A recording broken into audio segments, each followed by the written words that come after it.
Hi, I'm Matt. Good session today. I hope you found it helpful. Just a couple of points that we discussed in the session, that we don't really want your swing to be such that you're reliant too much on timing and a compensatory movement, i.e. holding the club face off to stop that golf ball going left.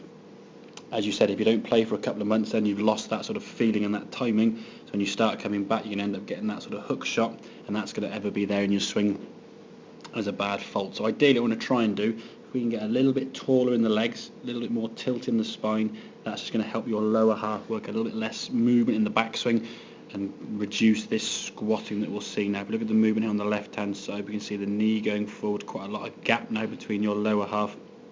As a result of this loss of height and extended knee flex, when you come in the golf ball now, you're forced to sort of stand up with the legs straight in the lower half, and now the club's just sort of flipping over the golf ball there, creating that sort of pulley draw with the ball going left pretty early on in the ball flight.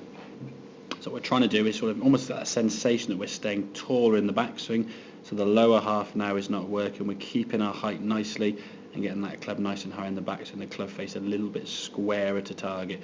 You can see here now at the top of the backswing, if we compare those two positions, how much on the left you sort of squat the knees down, and we can see, as you said, a gap in between your legs, whereas on this case there's no gap there at all. A lot less lower half movement, especially with that left knee. It enables you to keep your height and let your lower half work more effectively. So now as you come back, we can just rotate better.